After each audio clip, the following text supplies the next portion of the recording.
Shalom, selamat pagi Bapak Ibu Saudara yang terkasih di dalam nama Tuhan Yesus. Berjumpa kembali dengan saya Pendeta Markus Indrianto di dalam program Mimbar Gemar GEJA Peniel Surabaya dan juga GEJA Anugerah Cabang Kemendung, dan juga Bapak Ibu Saudara kekasih yang mengikuti program Mimbar Gemar ini dimanapun Anda berada. Pagi hari ini, sebagaimana pembacaan kita pada hari Rabu tanggal 10 Februari 2021, saya diberkati di dalam pembacaan hari ini yang terambil dari 2 Tesalonika pasal yang ke-20 ayat yang pertama sampai yang ke-30. 2 Tawarikh pasal 20 ayat pertama sampai yang ke-30. Ya, perikopnya berbicara tentang kemenangan atas Moab dan Amon akhir pemerintahan Yosafat. Bapak Ibu Saudara, saya tidak akan membaca ayat ini secara keseluruhan karena begitu panjang. Tetapi renungan pagi hari ini saya akan beri judul Kehidupan Orang Benar, atau mata Tuhan tertuju kepada kehidupan orang benar. Dari kisah kehidupan Raja Yosafat, banyak hal yang luar biasa. Mengapa?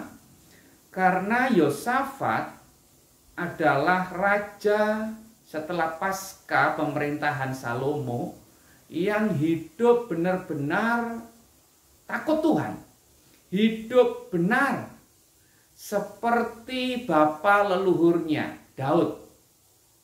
Dalam pembacaan Alkitab, dalam sejarah raja-raja, khususnya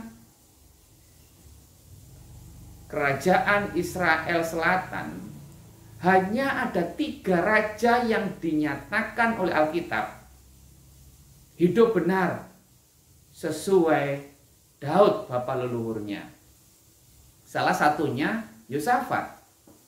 Kemudian ada Raja Hizkia, juga ada Raja Yosia. Alkitab mencatat mereka semua hidup benar seperti bapa leluhurnya Daud.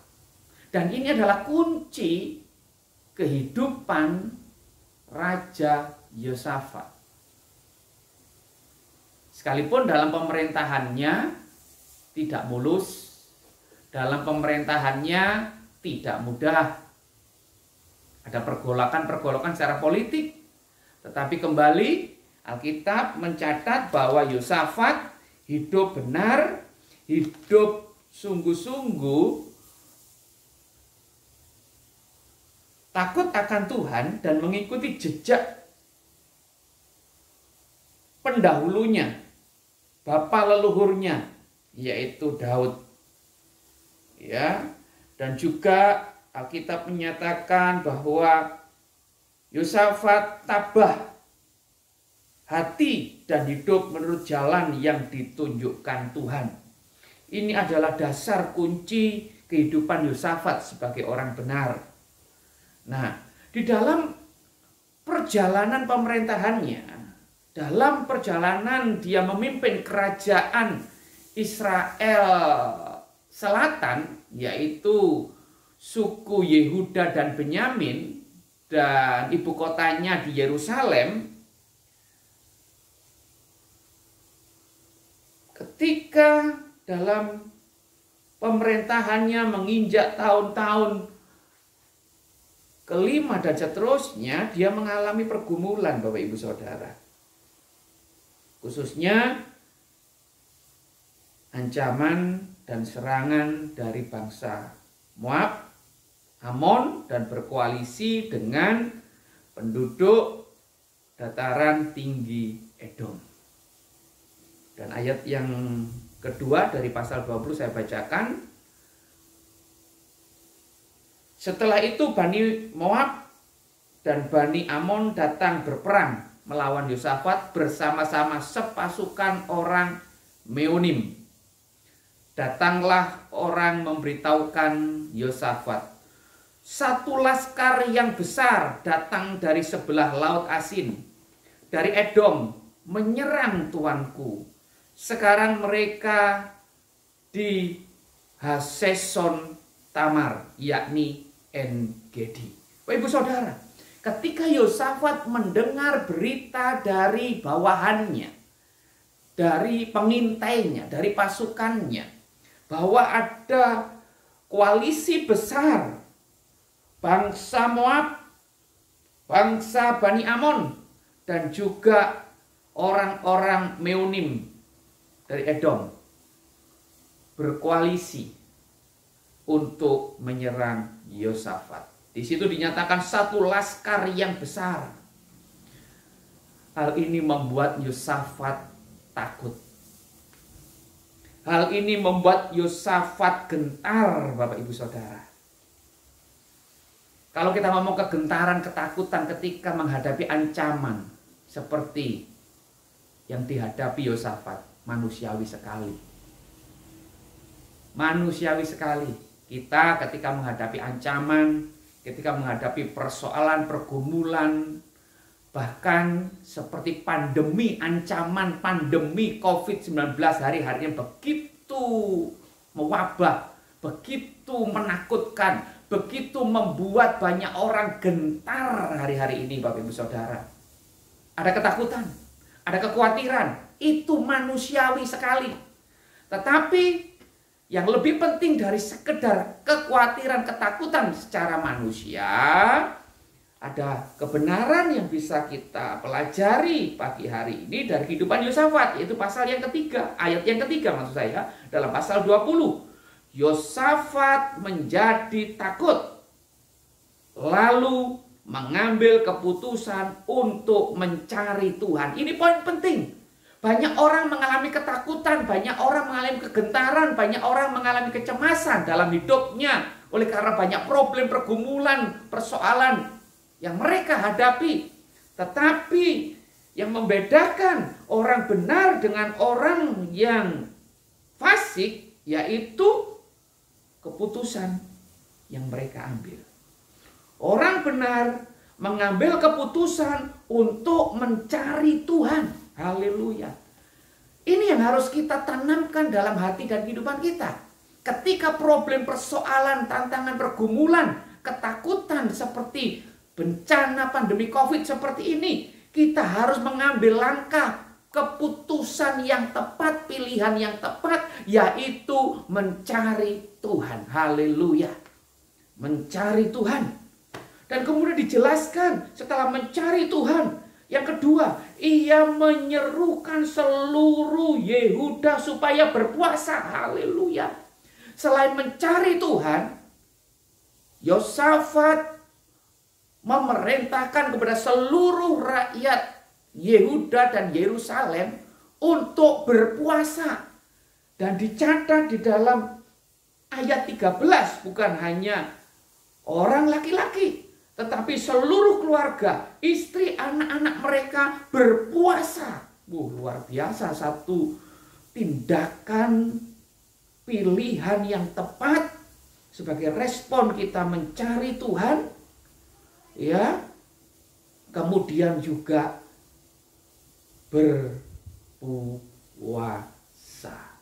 Tentunya berpuasa ini bukan sekedar kita tidak makan, tetapi kita merendahkan diri, memohon belas kasihan Tuhan, dan mengharapkan kasih dan kemurahannya. Lebih lanjut, setelah berpuasa, dicatat ayat keempat, dan Yehuda berkumpul untuk meminta pertolongan dari Tuhan. Seluruh bangsa Yehuda berkumpul di Bait Allah di Yerusalem, di pelataran Bait Allah. Mereka berdiri, mereka berdoa di hadapan Allah. Oh haleluya. Ini langkah-langkah yang sangat penting yang perlu dilakukan sebagai orang benar ketika menghadapi pergumulan, tantangan, kesulitan hidup ini. Ketakutan, kegentaran, kekhawatiran sebagai realita bukti bahwa kita ini terbatas. Kita tidak mampu. Seperti Yosafat, sekalipun dia raja yang terkenal pada masanya, raja yang disegani. Tetapi ketika dia menghadapi satu ancaman dari bangsa Amon, bangsa Moab, dan juga orang-orang Edom, orang-orang Meonim, dia tidak mengandalkan kehebatannya, dia tidak mengandalkan kemampuan kegagahannya, tetapi dia mengambil pilihan yang tepat, yaitu mencari Tuhan, menyerukan doa dan puasa untuk seluruh bangsa Yehuda. Dan juga mereka berkumpul di hadapan Tuhan di Bait Allah untuk berdoa. Dan ayat yang ke-12 di dalam rangkaian doanya, bagian yang terakhir, Yosafat berkata, "Ya Allah kami, tidakkah Engkau akan menghukum mereka? Karena kami tidak mempunyai kekuatan yang menghadapi laskar yang besar ini, yang datang menyerang kami. Kami tidak tahu apa yang harus kami lakukan, tetapi mata kami tertuju kepadamu." Haleluya. Ini hal yang sangat penting. Ini hal yang sangat mendasar bagi kehidupan kita, orang-orang benar, orang-orang percaya dalam menghadapi tantangan, pergumulan, persoalan dalam hidup ini apapun. Mari kita bersandar, bergantung hanya kepada Tuhan. Haleluya. Dan Tuhan menjawab melalui Yahasiel bin Zakaria yang dihinggapi oleh Roh Tuhan dan menyampaikan jawaban Tuhan atas doa dan seruan Yosafat dan bangsa Yehuda. Demikian jawaban Tuhan. Janganlah takut, jangan terkejut karena laskar yang besar ini. Sebab bukan kamu yang akan berperang. Haleluya. Sebab bukan kamu yang akan berperang, melainkan Allah. Dalam peperangan ini tidak usah kamu bertempur. Hai Yehuda dan Yerusalem, tinggallah berdiri di tempatmu dan lihatlah bagaimana Tuhan memberikan kemenangan kepadamu. Janganlah kamu takut dan terkejut. Majulah besok menghadapi mereka. Tuhan akan menyertai kamu. Haleluya. Sebagaimana pemazmur katakan, mata Tuhan tertuju kepada orang benar. Kepada seruan mereka minta tolong. Ya, Mazmur 34 ayat 16, 18. Kemalangan orang benar banyak, tetapi Tuhan meluputkan dari semuanya itu. Dulu aku muda, sekarang aku tua, tapi tidak pernah aku lihat orang benar ditinggalkan dan anak cucunya meminta-minta. Tuhan Yesus janjinya luar biasa, ya dan amin. Pastikan posisi kita sebagai orang yang benar di hadapan Tuhan. Dan ambillah pilihan yang tepat, keputusan yang tepat di tengah pergumulan, persoalan, di tengah tantangan, ketakutan, kekhawatiran yang kita alami apapun dalam hidup ini. Ambil pilihan yang tepat. Kemudian serukan doa dan puasa. Kemudian berdiri di hadapan Tuhan di dalam doa kepada Dia. Dan percayalah, bukan kita yang berperang. Tuhan yang akan berperang bagi kita. Tetapi ingat, kita harus tetap melakukan yang menjadi bagian kita. Sebagaimana Yosafat melakukan yang menjadi bagiannya. Yosafat mengambil keputusan yang tepat. Yosafat berdoa puasa, Yosafat berseru di hadapan Tuhan, Yosafat tetap pergi untuk berperang bersama pasukannya, orang-orang Yehuda dan Yerusalem. Tetapi di atas semuanya itu Tuhan menyertai mereka. Tuhan yang berperang melawan bangsa Amon, Moab, dan orang-orang Edom. Dan mujizat Tuhan dinyatakan luar biasa. Kalau Tuhan yang berperang, siapa yang sanggup melawan?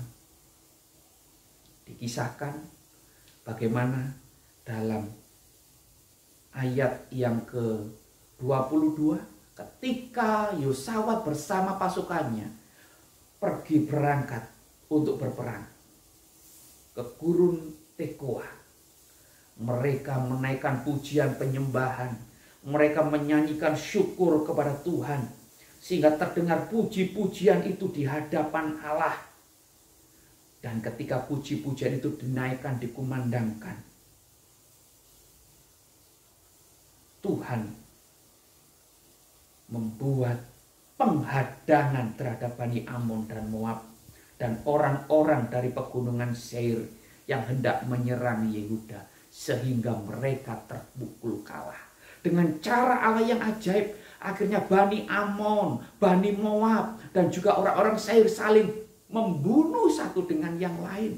Sehingga dalam ayat yang ke-24, ketika bangsa Yehuda, Yerusalem, dan Yosafat dengan pasukannya sampai di tempat itu, mereka melihat di padang gurun itu, mereka menemukan laskar yang besar tadi sudah berhantaran di tanah menjadi bangkai. Mereka semua sudah terbunuh. Tidak ada seorang pun yang terluput. Sehingga ketika Yosafat dengan pasukannya datang di padang gurun Tekoa itu, tinggal mereka mengumpulkan jarahan yang begitu banyak. Ini bonus. Bukan saja Tuhan memberikan kemenangan, tapi juga Tuhan memberikan berkat luar biasa. Jarahan yang sangat besar dicatat di sana. Bahkan jarahannya diangkut 3 hari 3 malam itu belum habis. Ibu saudara, luar biasa. Tetapi tidak lupa, setelah mereka, Yosafat, orang-orang Yehuda, Yerusalem mengalami kemenangan, memperoleh jarahan yang luar biasa. Mereka datang ke rumah Tuhan dengan penuh sukacita. Mereka menaikkan pujian, penyembahan, dan ucapan syukur kepada Tuhan. Dan bonus yang ketiga, ayat yang ke-29 dalam pembacaan kita. Ketakutan yang dari Allah menghinggapi seluruh kerajaan negeri-negeri lain ketika mereka mendengar bahwa Tuhan yang berperang melawan musuh-musuh Israel. Dan kerajaan Yosafat aman karena Allahnya mengaruniakan keamanan kepadanya di segala penjuru. Haleluya. Ibu saudara kekasih, kalau kita ambil pelajaran berkat yang luar biasa dari renungan pagi hari ini, mari kita meneladani kehidupan Yosafat. Sekalipun memang kita tahu Yosafat tidak sempurna dalam perjalanan akhir hidupnya, dia sempat sedikit melakukan kesalahan dan mengecewakan Tuhan karena dia berkoalisi dengan kerajaan Israel Utara membangun perahu-perahu, tetapi Tuhan tidak berkenan, akhirnya menghukum. Perahu-perahu yang dibangun itu akhirnya gagal, hancur ketika akan berlayar, dan akhirnya Yosafat mendapat perhentian dan dikuburkan di makam leluhurnya, bapa leluhurnya, yaitu Daud di Yerusalem. Tetapi secara umum kita bisa melihat Yosafat seorang pribadi yang luar biasa.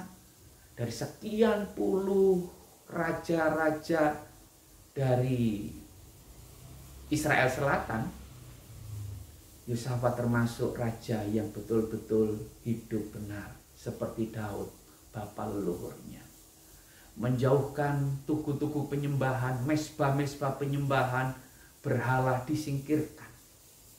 Dan dia mengajak seluruh umat Yehuda untuk kembali beribadah kepada Tuhan.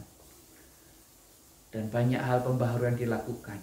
Tapi yang terutama, Yosafat dalam hidupnya, dia mengandalkan Tuhan. Dia mengambil keputusan yang tepat di saat-saat yang sulit sekalipun. Pilihan yang tepat di saat-saat terjepit dan ketakutan. Dia mengajak seluruh umat untuk berpuasa, mengadakan pertobatan, berpuasa, kemudian mereka berdoa di hadapan Tuhan. Sehingga akhirnya kita melihat bagaimana Tuhan menolong, menyelamatkan, dan memberkati Yosafat dan kerajaannya. Terluput dari ancaman Bani Amon, Bani Moab, dan Edom. Dan mengalami kemenangan yang besar, berkat yang luar biasa, kerajaannya dikokohkan dan disegani oleh karena kemurahan Tuhan. Kiranya kebenaran pagi hari ini memberkati kita semua, membuat kita semakin hidup benar, hidup bersandar bergantung kepada Tuhan, mengambil pilihan tepat dalam situasi-situasi yang sulit, tetap minta penyertaan dan andalkan Tuhan, berdoa dan berdoa, puasa bersama-sama. Tuhan Yesus memberkati. Kita bersatu dalam doa. Tuhan, terima kasih buat pembelajaran kebenaran firman-Mu pagi hari ini. Oleh kehidupan Raja Yosafat, kami diberkati. Agar supaya kami menjadi orang-orang yang benar. Seperti Yosafat.